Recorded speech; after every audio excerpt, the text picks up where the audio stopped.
Olá pessoal, meu nome é Ana Júlia, sou aluna de graduação do curso de Ciências Atuariais da Universidade Federal de São Paulo, campus Osasco.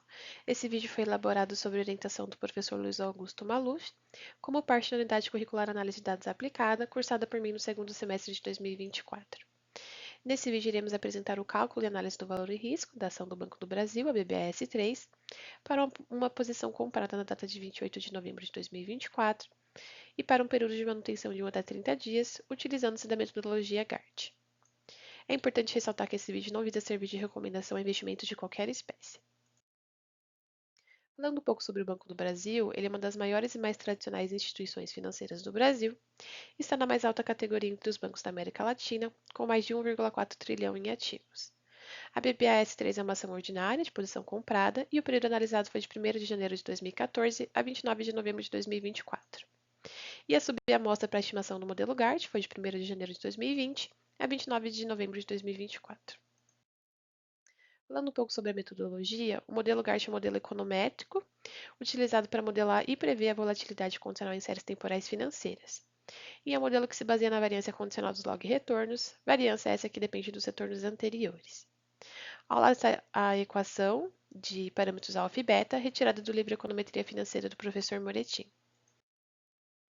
O valor em risco, também conhecido como VaR, é uma medida estatística que quantifica o risco de perdas máximas do investimento ou carteira de ativos durante um período específico. Ao lado também estão as equações, retiradas do artigo Maluf e Azan. Os dados utilizados para a modelagem foram pegos do Yahoo Finance, e para modelar a distribuição dos resíduos padronizados de GART, utilizamos a distribuição T-Student assimétrica de parâmetros de forma shape e assimetria skill. A modelagem foi realizada através do R por meio dos pacotes YFR de Perlin, FBasics e FGART de Vértice.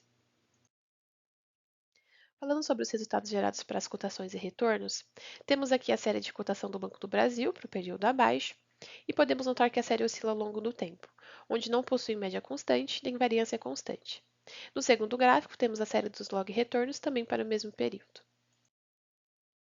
Aqui temos a ACF das cotações e retornos da BPAS3, e no primeiro gráfico podemos observar que os valores são bem próximos de 1, e eles vão diminuindo com o passar do tempo, mas eles não chegam a zero.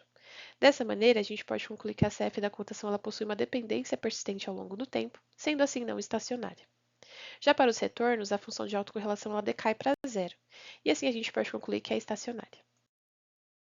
Em relação à ACF dos quadrados dos retornos, podemos ver que a volatilidade dos retornos ela muda ao longo do tempo e que existe autocorrelação entre os quadrados dos retornos, indicando que é uma heterocedicidade condicional. Partindo agora para os resultados da estimação de GART, a ordem escolhida foi a GART 1 para 1, com o BIC mais minimizado de menos 5,20, e abaixo está a equação de GART com os parâmetros estimados e distribuição T-Student assimétrica com os valores dos parâmetros de assimetria skill e forma shape. Os p-valores, como a gente pode ver, são menores que 5%, sendo essa a máxima probabilidade permitida para a rejeição da hipótese nula, que considera que os parâmetros são iguais a zero, ou seja, que não possuem um efeito significativo no modelo. Como os p-valores mostrados estão abaixo dessa probabilidade, podemos concluir que os parâmetros estimados são estatisticamente significativos, sugerindo um impacto relevante na previsão da variância condicional.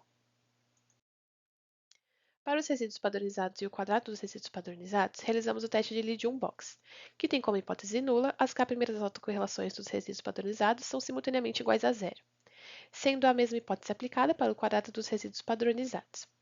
Como podemos ver na coluna de p-valor nas tabelas ao lado, os valores são maiores que 5%, sendo essa a máxima probabilidade permitida para a rejeição da hipótese nula. Ou seja, concluímos que as 10, 15 e 20 primeiras autocorrelações dos resíduos padronizados e dos quadrados dos resíduos padronizados são iguais a zero, indicando que o modelo está bem ajustado tanto para a modelagem da média quanto para a modelagem da variância.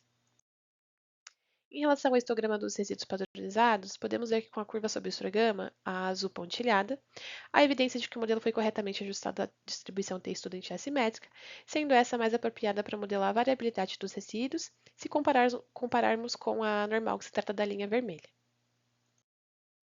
Aqui temos o log retorno, com os limites inferiores e superiores, e os seus respectivos quantis de 1% e 99%. Falando agora sobre a previsão do VaR, vemos que a perda máxima estimada da ação BBS3 para a posição comprada na data de 28 de novembro de 2024 e para um período de manutenção de um dia com probabilidade de 99%, não excederá 4,28% do valor da aplicação inicial. Para um período de manutenção de 15 dias, a perda máxima estimada não excederá 17,26%, também com a probabilidade de 99%, do valor da aplicação inicial. E para o período de manutenção de 30 dias, a perda máxima estimada não excederá 25,3%, também com uma probabilidade de 99%, do valor da aplicação inicial.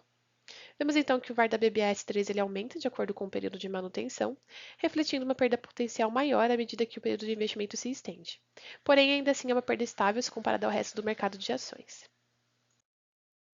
Bem, por fim, a gente pode concluir que essa análise ela está alinhada aos testes e parâmetros significativos para a estimação da média e da variância condicional, e esses resultados eles podem ser utilizados para avaliar a exposição do Banco do Brasil a eventos adversos e subsidiar a criação de estratégias de investimentos e políticas de gerenciamento de riscos, contribuindo então para uma economia mais sustentável, promovendo uma cultura de responsabilidade e coerência no âmbito financeiro e de investimentos. Aqui estão as referências utilizadas para a criação do trabalho e para a apresentação. Eu espero que vocês tenham gostado.